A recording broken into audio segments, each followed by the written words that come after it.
This is about agricultural origins and the Garden of Eden. And we're going to deal in the first part with the O'Brien thesis.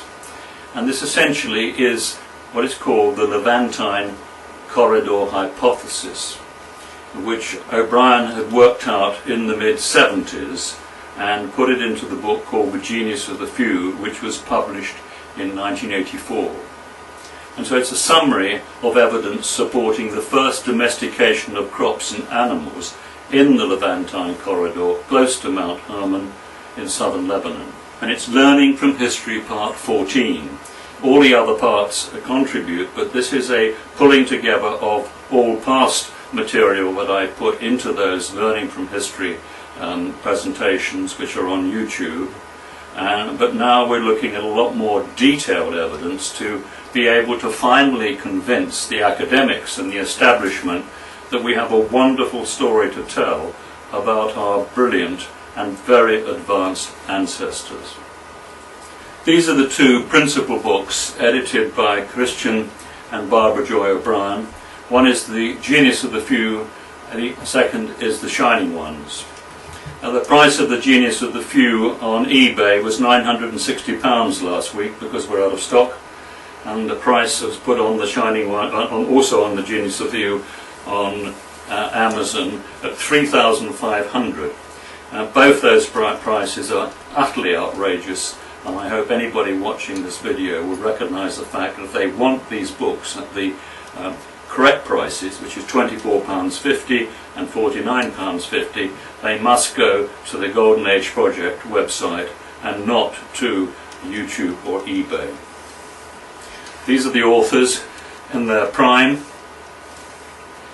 and here's part one, the O'Brien thesis. Now, the source of research. The authors of the two books shown, Christian and Barbara Joy O'Brien, carried out their research over a lifetime of travelling in the oil industry and 30 years of detailed study after retirement to the North Essex countryside in 1971. Their work was based on identifying ancient surveying in Britain on the Wandlebury-Hatfield Heath Loxodrome and the Bodmin Moor Astronomical Complex. Both those two extraordinary structures were carried out by our brilliant ancestors around 2,500 BC. Ancient knowledge of astronomy and the Earth's dimensions at that time has now been proved by computerized statistical analysis, which is what the establishment wanted to even accept the whole idea. So it's there for people to look at. They followed up to identify these surveyors using a whole range of multidisciplinary skills to locate their origins.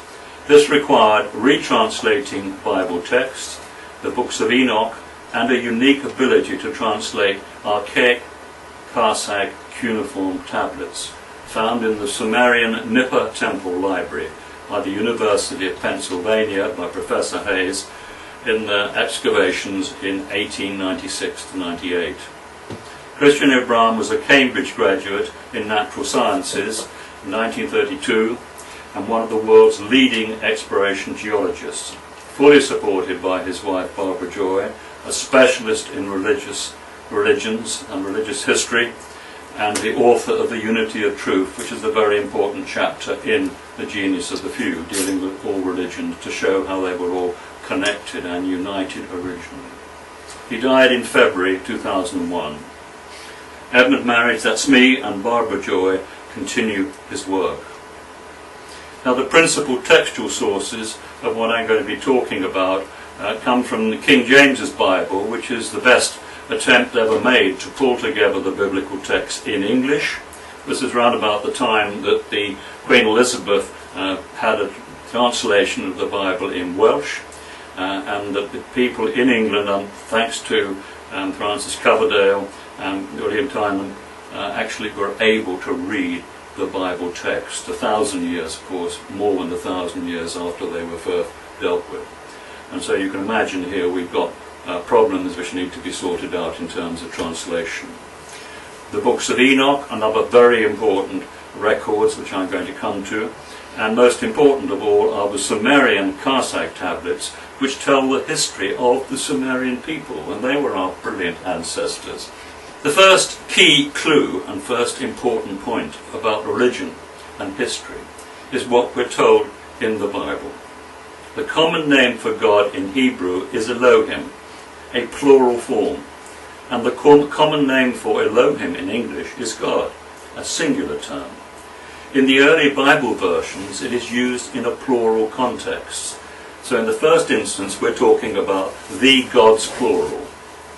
El is a very ancient word with a long history, and it has a common origin with many other ancient words in other languages, but with a common significant meaning.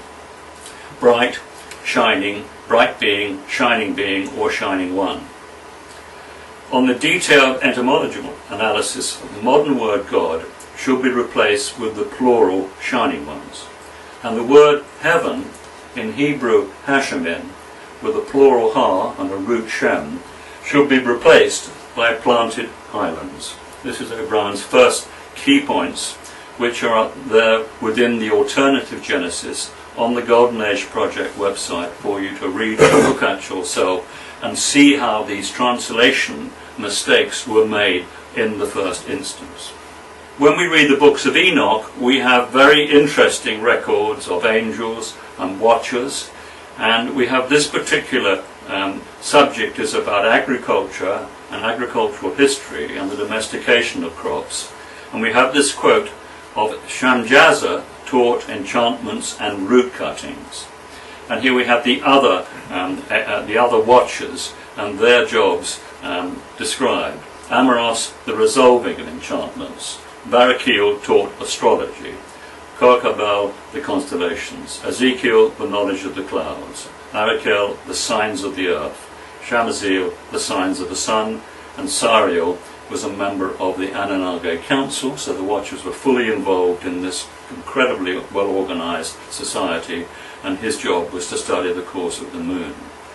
We're not really sure what enchantments were, because we have different meanings for different words at different times in history, but I think you will find that enchantments are a very serious secular subject and not in any way speculative in terms of how we interpret evidence.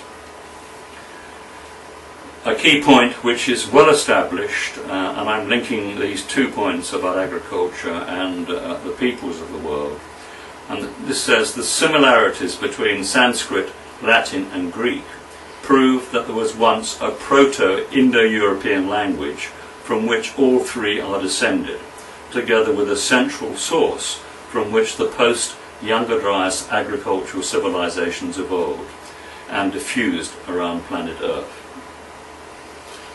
The final key source of evidence are the 9 Karsag tablets. The Karsag means, and I'm going to touch on it later, but it means head enclosure. They were considered to be incantations and hymns when the first attempts of translation were made by the Reverend Professor George Barton at the Quaker Bryn Mawr College, Pennsylvania. These tablets, on closer examination, turned out to be a detailed secular record of our ancestors' arrival at the Garden of Eden site below Mount Hermon to set up an agricultural, scientific and educational settlement with 3 orders of craftsmen, archangels, angels and watchers, led by An, Enil, Enki and Ninkalsag, who are the principal Sumerian gods, and Abraham, who was the, if you like, the god or the leader of Christians, the Jewish faith and Islam. Abraham's god was An. It's very clear to make that point. And An was a real life person. Professor George Barton's translation of the Karsag text was published in 1918 under the heading of Miscellaneous Babylonian Inscriptions. He only really covered a very small percentage of the translation, picking out the key points, and the name Karsag was a key point he picked out accurately. And of course the real message here is that Christian O'Brien took this source material and spent a great deal of time and properly translated it by going right back to the beginning of cuneiform, which was in fact those Indo-European picture signs. That was the first written language, and we're going to see that there was another language which was called the speedy writing of Enoch, and we're going to look at that a little bit later. This is the tablet itself, and this is what the great Sumerian scholar Samuel Noah Kramer said in 1963, quite recently.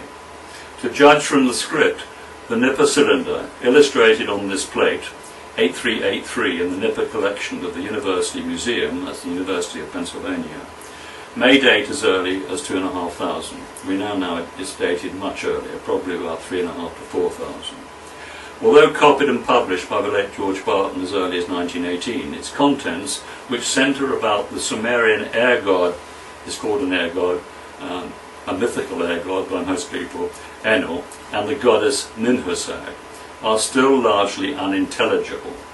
Nevertheless, much that was known or misunderstood at that time of its publication is now gradually becoming clarified, and there is good reason to hope that in a not too distant future we'll see the better part of its contents ready for translation. And this is the role that Christian O'Brien, as a Cambridge scholar, and with incredible skills and genius, was able to do, quite distinct from anybody else who has tried to do it. This mentions Enki, who was one of the four principal gods of the Sumerians, and the lady Ninkarsag, and she was known as Ninil before she married Enki. And this is a statue of the lady Ninkarsag, and she was governor of the Garden of Eden. That's why we had Karsag onto Nin, to show that she was leader of and governor of the Garden of Eden site. So in those days women were considered to be equally important as men, no prejudices between the two. Now she's known as Mari locally, which is the name of the city. You're going to see a picture of that next. Mamar in Akkadian, Isis in Egypt, and the mother of Inanna. And here she is in the guise of the goddess of irrigation, found during excavations at Mari, which is Tel Harari, on the upper Euphrates in Syria, now on display in the Aleppo Museum, Syria, and we hope it hasn't been destroyed. Mari was a city dedicated to her around 4,500 BC. From the bowl flowed a fountain into the pool surrounding the statue, and this was in a massive 200-acre administrative complex, nothing to do with temples, an administrative complex, which were called tamens. And this is what the quote from the Karsag epic say about this. And this is such an important point because it gives us all the clues about early agriculture.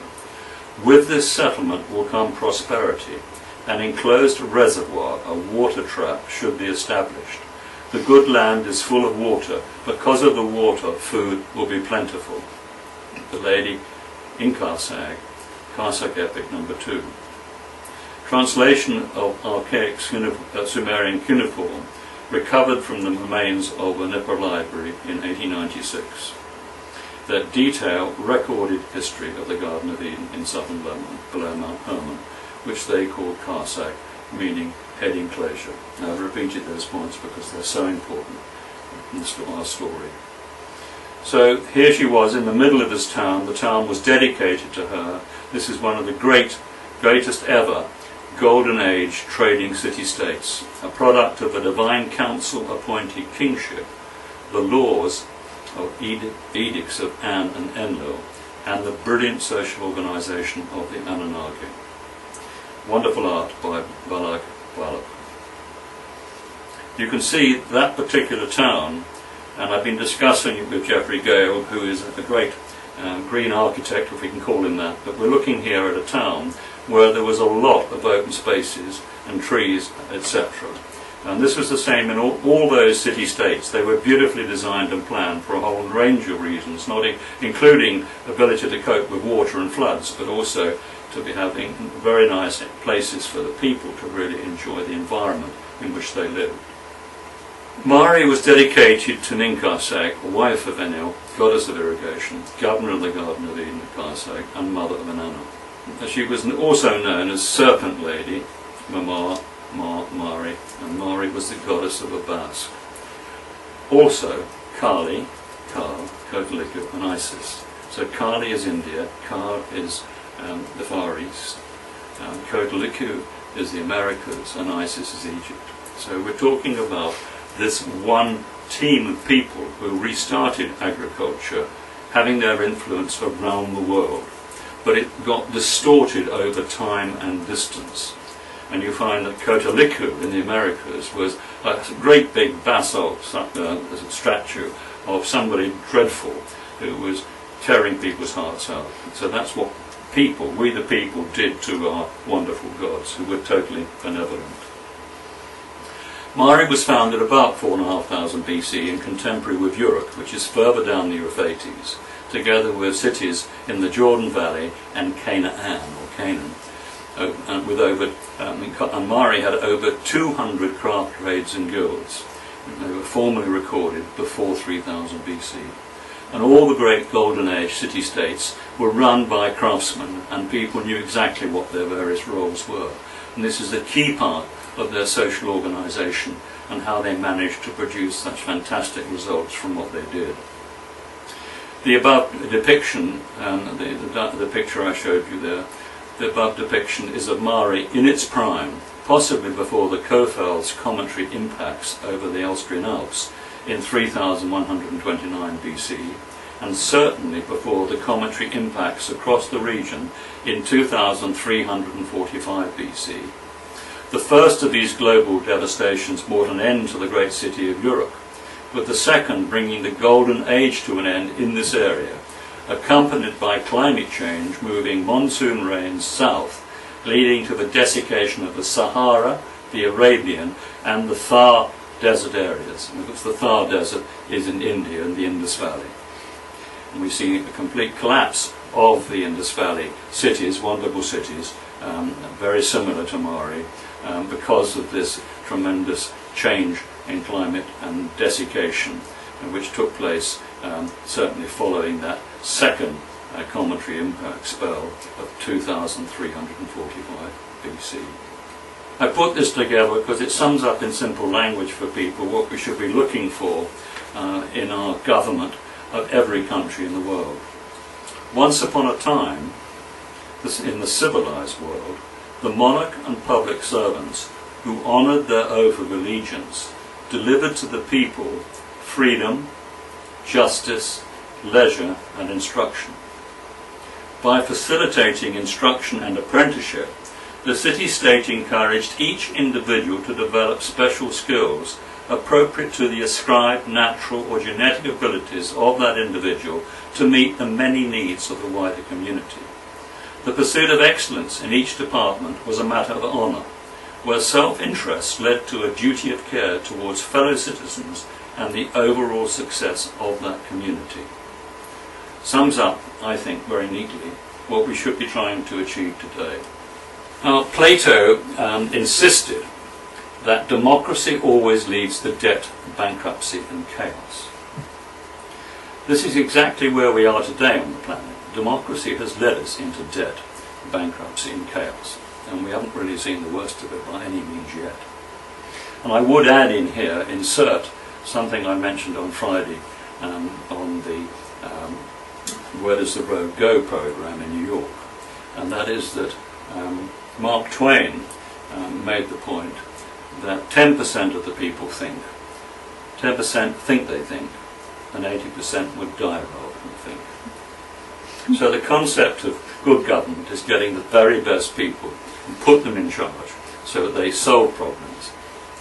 Kingship, as originally defined and practiced by the Anunnaki, prevented the destructive and religious, political and scientific divisions currently destroying quality of life on this planet.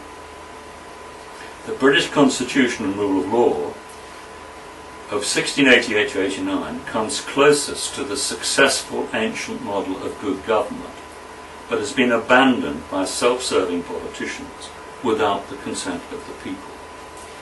That English constitution or British constitution was adopted by America, all the Commonwealth countries, and even Ho Chi Minh thought it was good enough to include in his constitution for North Vietnam.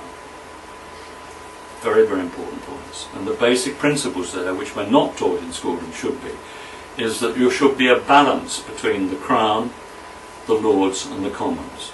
The Crown is all those people who work for the state, policemen, doctors, nurses, army, and all the rest of it. particularly the lawyers. They should swear an oath of allegiance to the Crown to do their job for the people. And that is a contract between the Crown and the people. This is what is enshrined in that fantastic constitution. The second part is the Lords, which may seem out of dated, but at least we did, when we had 700 Lords, we always found people with the best knowledge of a very wide range of subjects. And now it's been politicised, and we have a problem because the Lords has so many political appointees, it simply can't function at all. So all the powers of the Crown, the Lords, have been passed to the Commons. And what have the Commons done with all those powers? They've transferred it to the European Union. And we can't even have a vote in the EU to be able to make decisions about the future of this country. That is how serious the situation is. And this is why everybody is so unhappy, and why we've got a major movement of the people who want to change politics, get our constitution back, run our country properly, so that we can show, particularly Europe and the rest of the world, what they should be doing, and to avert chaos without having to fight any more wars. Now, the Sumerian history of their and our brilliant and benevolent ancestors was placed in their libraries. And thank God for the clay tablets, which was soft clay on which a reed was used to write the cuneiform. They survived till today, and they had many attempts to destroy them and set fire and all the rest of it, and they were stuck in museum libraries with nobody able to translate it. And I think we're told our children, when they go to school, aren't even told about Sumerian history and these records. But this is the summary of what I've already said, is that our ancestors who survived the global cataclysm of 10,850 BC and the Great Younger Dryas Ice Age, restart agriculture and civilization at Karsak below Mount Hermon in southern Lebanon. Lots of people know this, but here's one example, which is Dionysius of Susiana, which is Susa, when Jesus was 10 years old, and he wrote this: "Upon the Tessurian Sea the people live who style themselves Phoenicians. These were the first great founders of the world, founders of cities and mighty states, who showed a path through seas before unknown, in the first ages, when the sons of men knew not which way to turn them. They assigned to each his first department. They bestowed of land a portion, of sea a lot, and sent each wandering tribe far off to share a different soil and climate. Hence arose the great diversity so plainly seen, mid nations widely severed." So this is a city-state system. And when you get an overcrowded city, you pick a young man who's done 20 years training to be a king. You pick the best man for the job, and he takes off representatives of all the 200 crafts, trades and skills in your town, and all of you, a massive exodus, and they go and start another city-state somewhere else. And this is what the Anunnaki designed and organised so that the city-state system worked really efficiently. What is important about Susiana's comments here, he mentions the Tessurian Sea, and the Tessurian Sea is his name at that time for the Syrian Sea, Syria being dominant at 83. And that's also, of course, the Tyrrhenian Sea and the Mediterranean Sea, which we call it. So we're talking about the Mediterranean Sea in modern language terms. In his poem, he says, to each his first department they bestowed of land a portion and sea a lot. Of land a portion was very important, because when people migrated from this area with the city-states and to set up new city-states and to travel abroad, they were allocated between 3 and 5 acres of land to feed their families, and that was given to them by the administrators of the places they went to. And this is particularly true in Britain, where we have better records than almost anywhere else of how well the world was organised under the Druids up to the time of the Roman invasions. Very important. The titles of the 9 tablets, which O'Brien, his translation, was first the decision to settle, second the arrival of the Anunnaki, the romance of Enlil and Ninil, the planning of the cultivation, the building of the settlement, the Great House of Enil, the cold winter storm, the 1,000-year storm, and the destruction of Karsag. Now this reads like a book. It's there for you to see on the Golden Age Project website, and is laid out in Learning from History Part 10, including the museum numbers of all the tablets. But one can check these out for yourself and have a look. The site of the Garden of Eden was here in the Levantine Corridor. Now Syria and Lebanon here, at the top we have Syria, and then Lebanon by those Lebanese mountains which are covered in snow, right down to the Gulf of Aqaba and the Red Sea. And it takes in the Sea of Galilee and the Dead Sea. And this is the really important area which is called the Levantine Corridor. The highlands of the snow-capped Lebanon and anti-Lebanon mountains of up to 9,800 feet, divided by the Bekaa Rif Valley, which runs down into the lowlands of the Jordan Valley to the Dead Sea at Jericho, where it is 670 feet below sea level. This was a glacial refuge for plants and animals. Here is a map of the area of southern Lebanon and the location of the Rishaya. It's sometimes called the Ahia Basin because the town of Rishaya is on the south side and Ahia is on the north side of the basin. And this is the site of Karsag, and you can see it on the red dot in the middle of the screen, or the image here, the map. Now it was known much later as the Garden of Eden, and also you can see the proximity on this map to Byblos, Sidon, Tyre, Damascus and Baalbek. Damascus is on the right, and you can see that Damascus, the correct name for Damascus in Arabic is Shams, and that is Shamesh.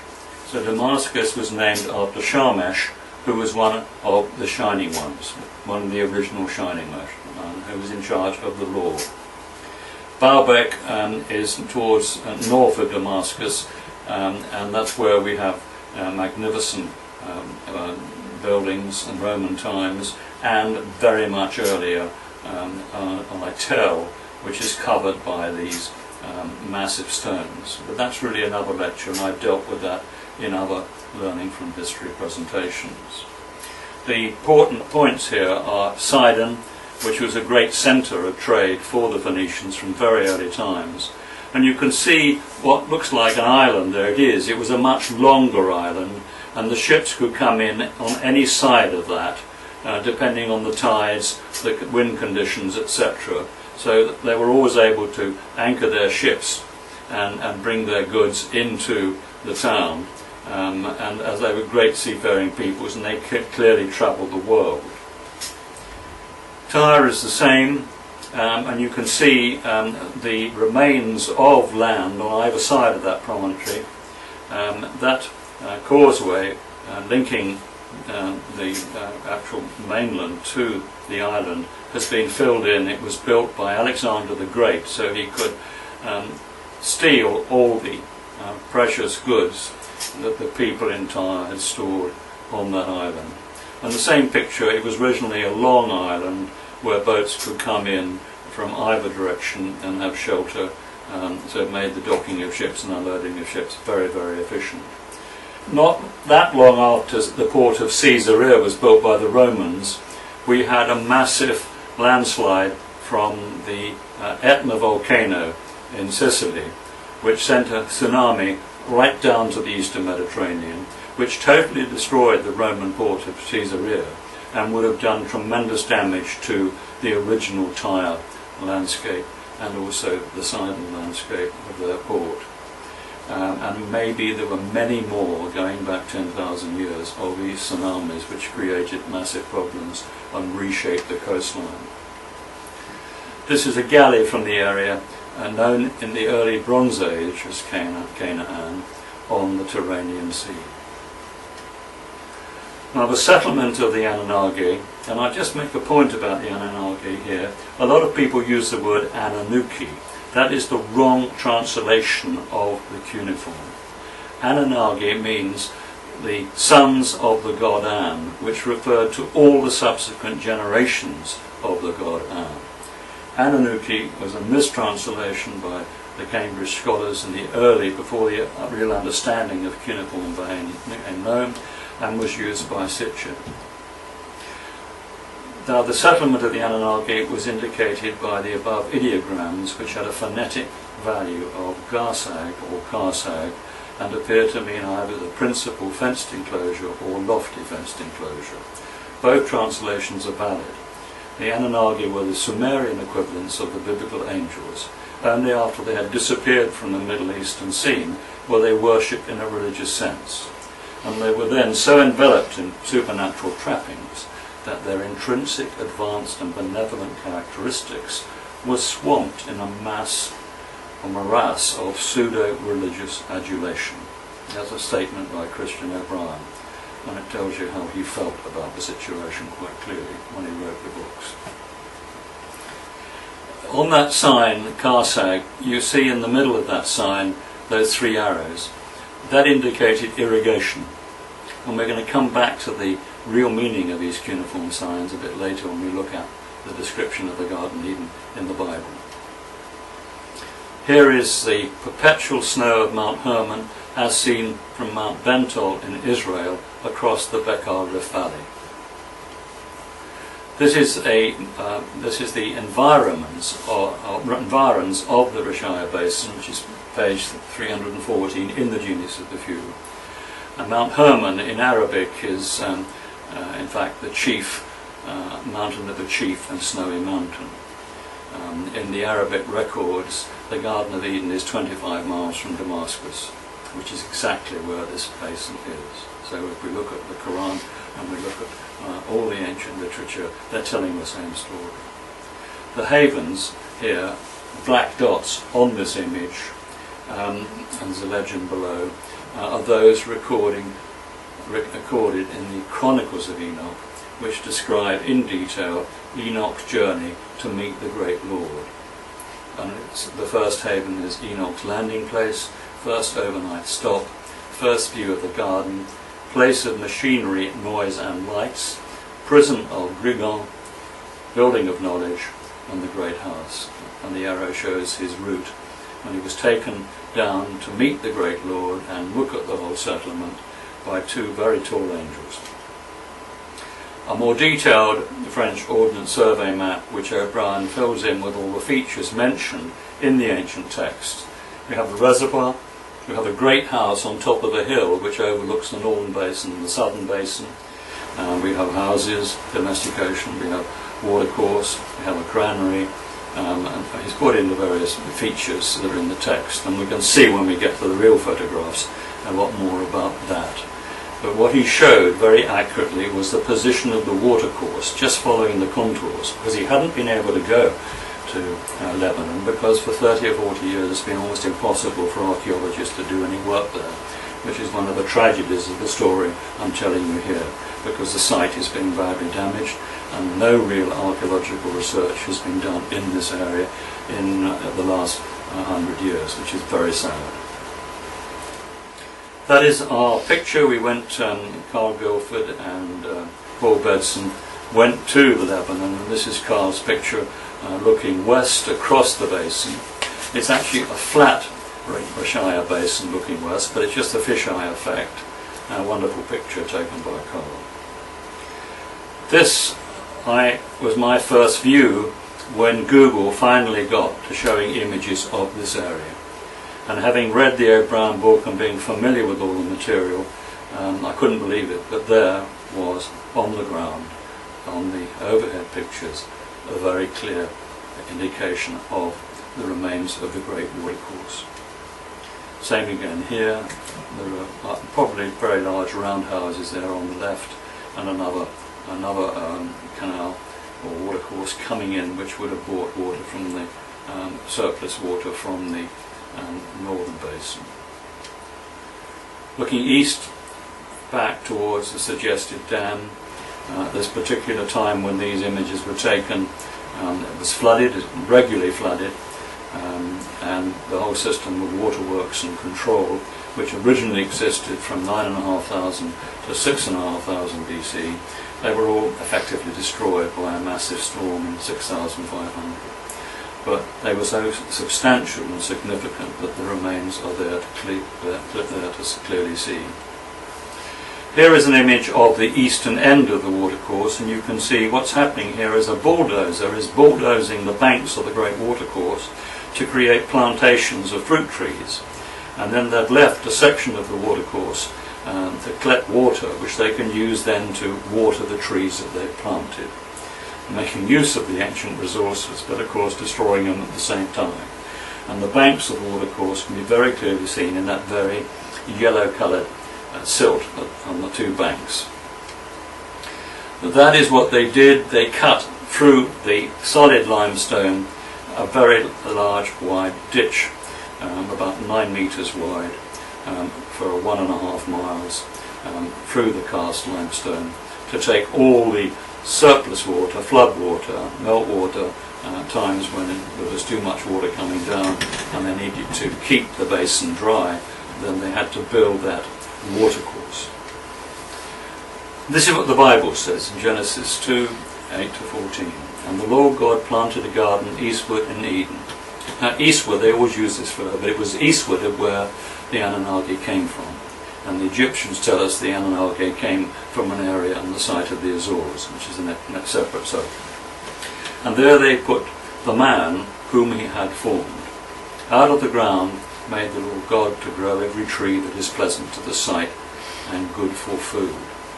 And a river went out of Eden to water the garden, from whence it was parted and became 4 heads. Now here we have a big problem with translation, because the Bible really came originally from cuneiform, then into Aramaic, then into archaic Hebrew, and then into the Hebrew of Ezra when Ezra wrote the Bible, and then into Greek, and then Greek to Latin, Latin to English. And it didn't take much common sense to see that an awful lot of the material was very much distorted on the way with all the different translations. But what it should have said, and they should have recognised from the cuneiform, the intricacies is telling you whether it was a watercourse or a river, a canal or whatever, which was a descriptive view of that water item. And so it should have read, and a watercourse went out of Eden to water the garden, from whence it was parted with sluices and became into 4 heads, which are irrigation channels. Now you have the names here, Pison, Gihon, Hiddekel. It's very important to see that they originally named the watercourse and particularly the irrigation channels with particular names, as farmers would do today if they were irrigating farmland, to know when they sent somebody down to clean it out or open the sluice, they give them a name of which watercourse it was. And clearly those names were used much later times for other rivers. This is an overhead view of the valley below Kar Uf, which is really the Eden village up on the hill, and we can look down into the valley there, and if we actually look across the mouth of the valley, we can actually see some dark patches, which may be where the dam was, over here. But this needs an archaeological investigation, and we know we're going to find loads of big blocks at the foundations of the buildings in the village. The watercourse here runs there. There's another situation of orchards being planted on the watercourse, which is being filled in, a gap which collects water, and if you look from the left and centre left right the way through to the far distance, you'll find the watercourse running and eventually heading for the Wadi Nirab, where it empties, or did empty, any surplus water into the river Hispani.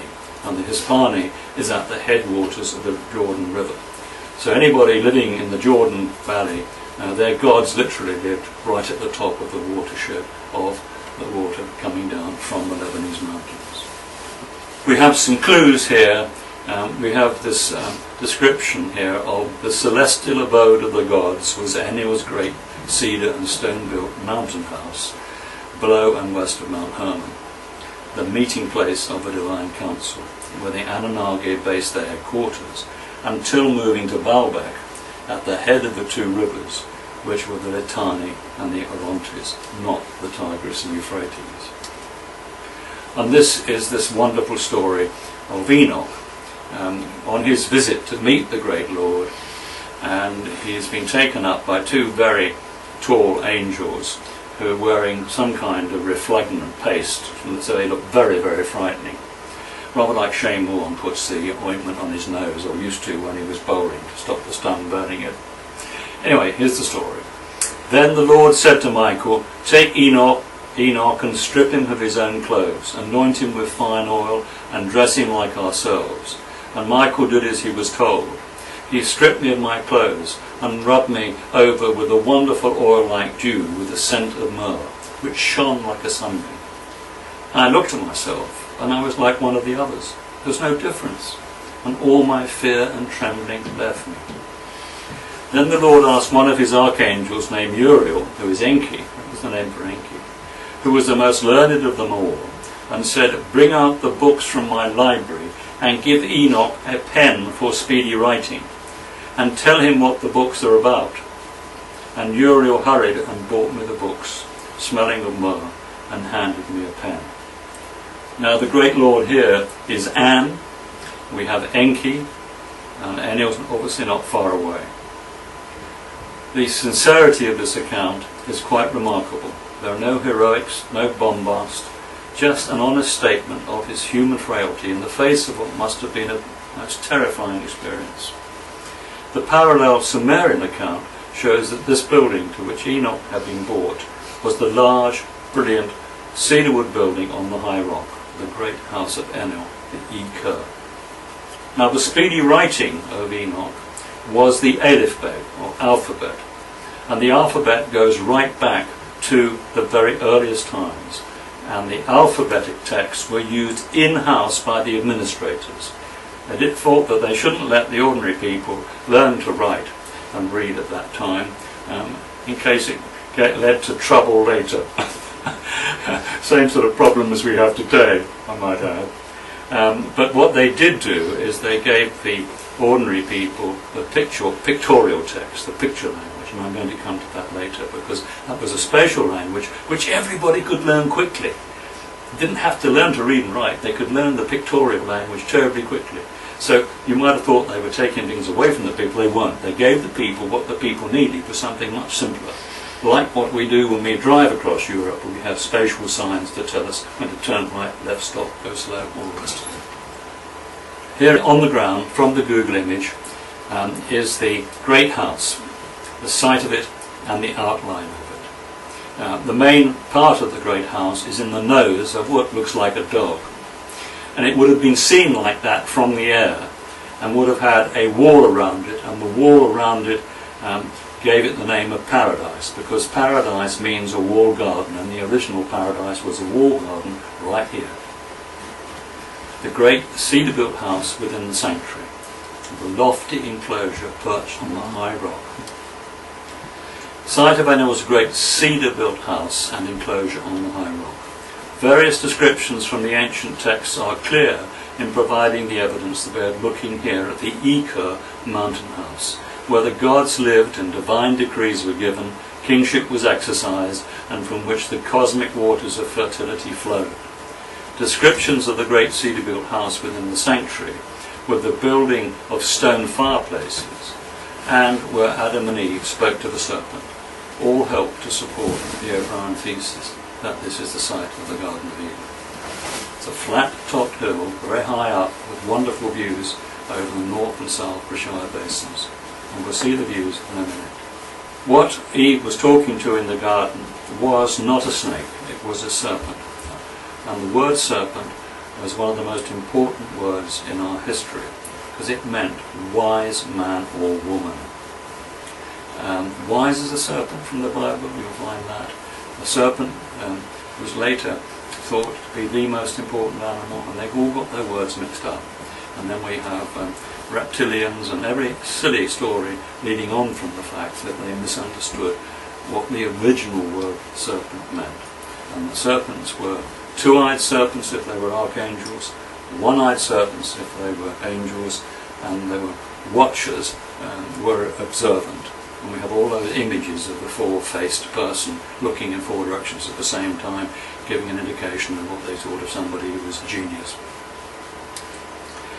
This is the current situation, and the red in there, in the middle of there, is where the Great House was, and I've said here current critical area for protection on top of the central flat top hill, and this is taken in 2010.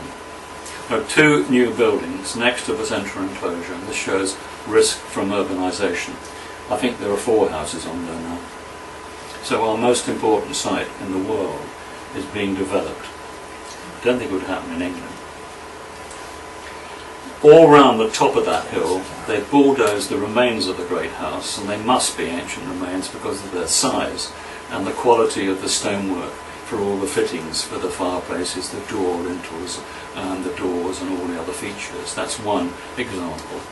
That's a second example. And you can see behind a whole row of big stones which have been bulldozed from the site and left around the outside of the site. So a lot of them have been removed for building materials for the local people. That is the view from the Great House. So sitting in the Great House, looking out of the window, you would have a fantastic view of the basin, which you can see there. And what you're looking in the foreground is a fantastic, very fertile, south-facing slope, which would have been perfect at that time for getting all the sun. And that's where the orchards, the vineyards, the trees, and the livestock, and all the farming operations would have been carried out, apart from the grain, which would have been grown in the basin below. So you can see the whole thing is much, much larger than our small minds have thought the Garden of Eden was. What we have on this image is a well, which you can see middle halfway down, which we're going to look at in a minute, where there was a constant water supply, and still is. The locals say it's never changed, it's very deep, and we don't know how it's constructed, but it's cleverly constructed. The hydraulic system is still in place, and here it is. Hillside well above what we believe were the livestock buildings. Beautiful clear water. Another image lower down, and you can see more clearly the basin and a possible site of livestock buildings.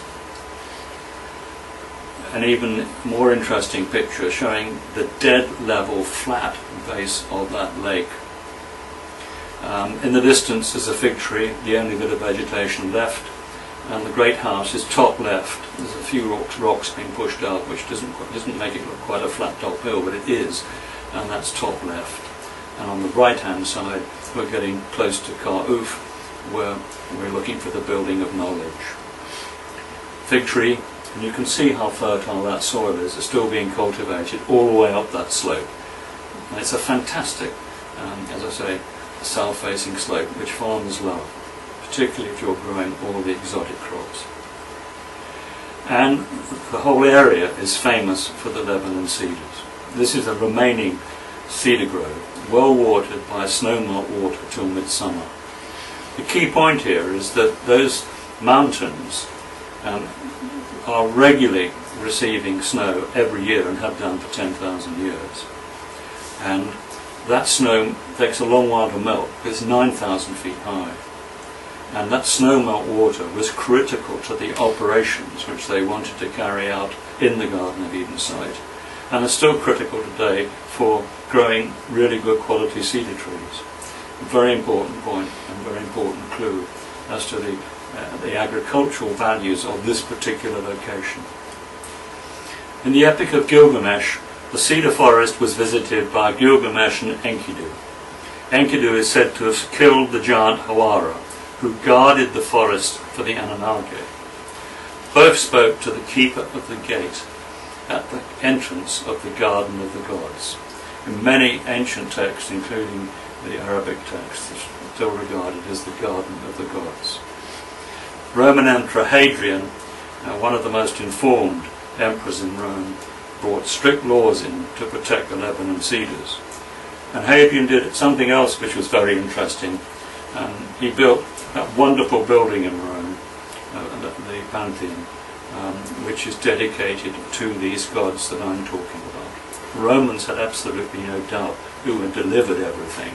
It was the gods. The Assyrians were the same, and all the ancient peoples knew how important the gods were. That's why the gods were worshipped, if you like, and regarded with so much respect, right up to the time when people started calling the gods mythical and God's heathen.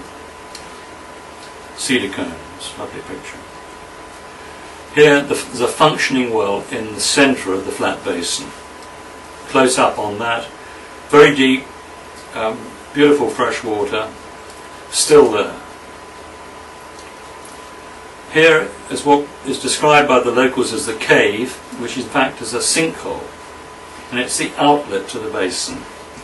The water table in the 1,300-acre basin could be controlled at this point, where underground streams have found their way through the porous cast limestone. And there's a major stream going down here. They put dye to follow its course and ended up in the Hisbari River about 5 miles away. But that was the way in which they were able, using very simple devices, to control the level of the water table in that enormous basin. This image features on the north slope of the basin, where another watercourse seems to merge with the Great Watercourse, probably intended to bring additional water for summer irrigation from the northern basin or prevent it from flooding of the southern basin.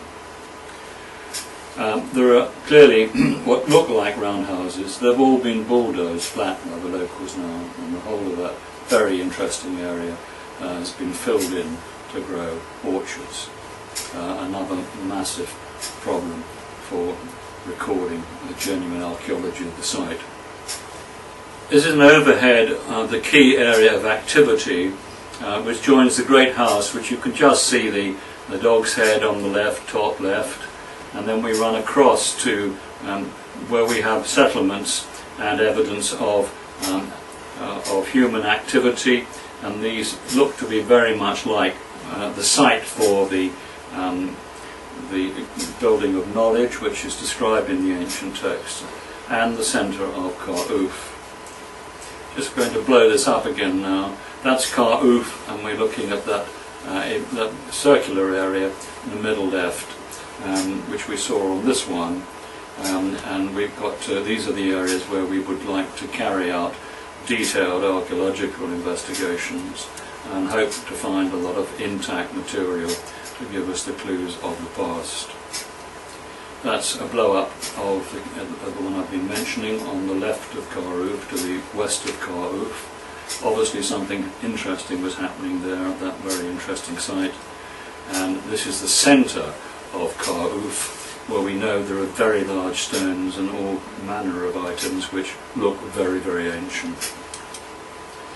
This is running down to the watercourse. You can see the watercourse at the bottom. There's a section there that hasn't been filled in.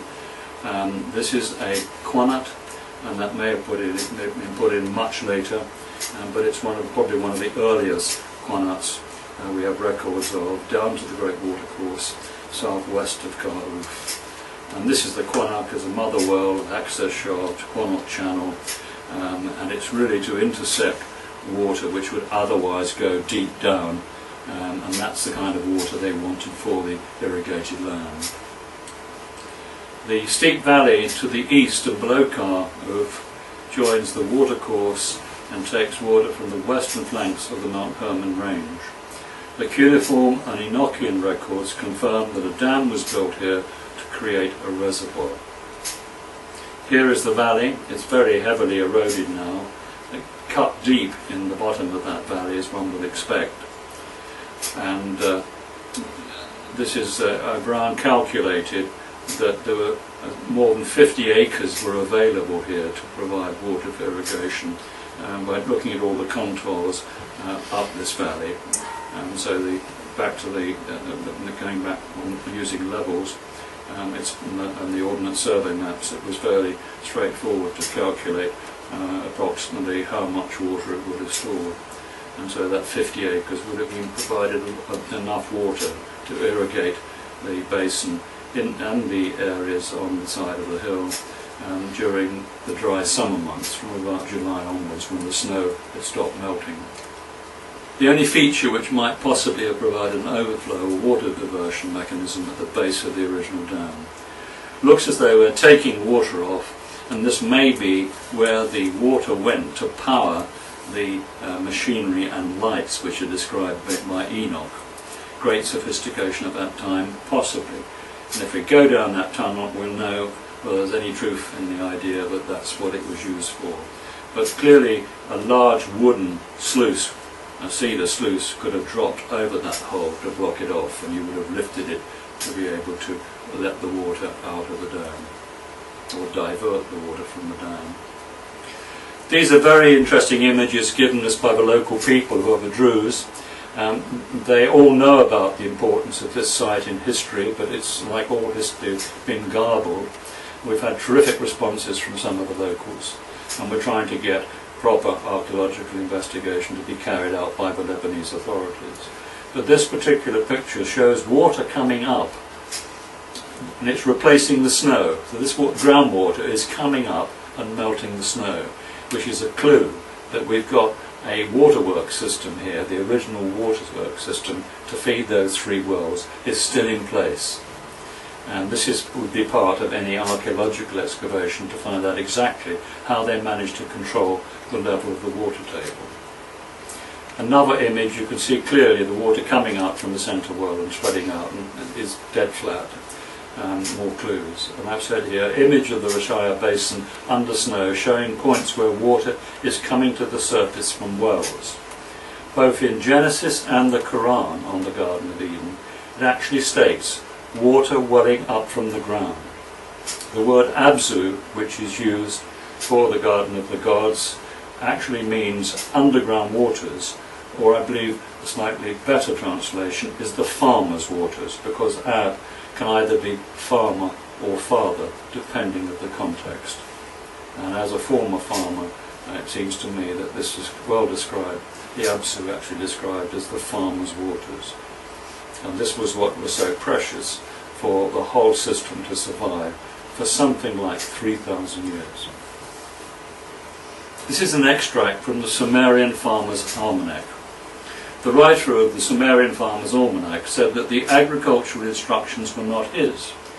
They were those of the god Ninurta, the son and true farmer of the leading Sumerian deity Enlil. This translation of the first 18 lines has been done by Benno Landsberger and the famous Thorskilds Jacobsen and the cuneiformists at the Oriental Institute of the University of Chicago. I'm not going to read it all because you can do that in your own time, but it says here, in the days of yore, a farmer gave these instructions to his son. When you are about to cultivate your field, take care to open the irrigation works so that the water does not rise too high in the field. And anybody who farms knows that controlling the level of the water table is absolutely essential to good farming. Too high, you lose your crops. Too low, you lose your crops. And you find the same thing with the plant on your windowsill if you've forgotten to water it or give it too much. Basic fundamentals which are crucial before any kind of successful farming can operate efficiently. We now in this country have the good fortune of draining our soil and being able to rely on good rainfall. But here at this time they couldn't do that. So in red is the flow from the Rashaya Basin to the Hisbani River, and that's in red, and the Hisbani is in blue, and that goes down to the Jordan. So we're looking here at the headwaters of the Jordan, and of course the water flowing down from here to Israel and Palestine, and even further down to Jordan, is of massive importance to the future of those countries, as it is in America to have enough water in California to farm. And they've had the driest period for so long this year. So the gods chose the Bekaa Valley between the snow-capped mountains of Lebanon, close to Mount Hermon, on a south-facing slope where there was a good supply of snowmelt water, fertile soil, and an ideal location for irrigation agriculture on a lake bed which they had drained. During the Younger Dryas Ice Age, this area was a glacial refuge for the important wild grasses, the oak, cedar, pistachio and olive, and also a lot of the wild animals.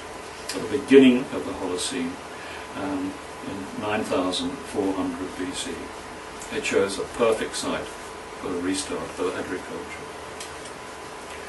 Another little clue to support my arguments made so far as Manu's cache of seed. And you can see Manu is very similar to Am.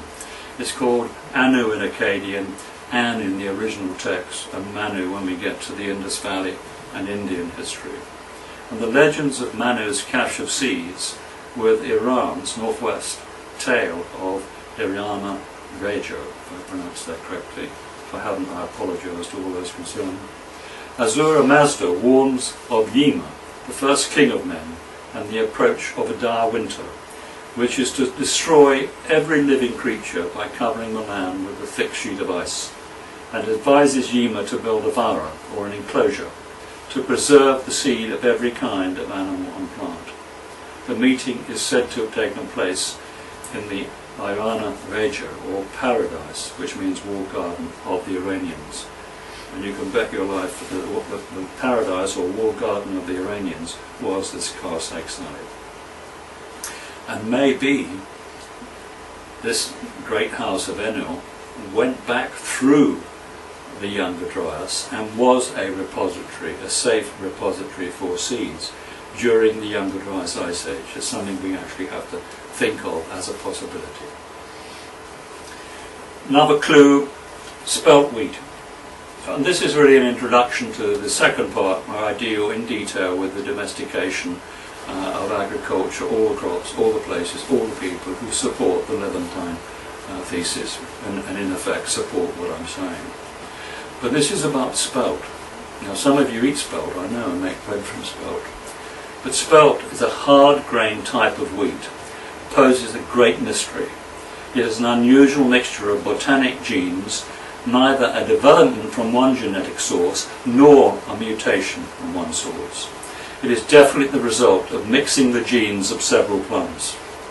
Modern scholars have no answers to why the mountainous circle of the ancient Near East became a continuous source of new varieties of cereals, plants, trees, fruits, vegetables, and domesticated animals. However, the Ubaidians and the Sumerians knew the answer. The seeds, they said, were a gift sent to earth by An or Anu or Inanna from the celestial abode. An ancient text of your state, wheat, barley and hemp were lowered to earth along with kingship. So we have two really super comments from the history books to confirm and support all that I'm saying.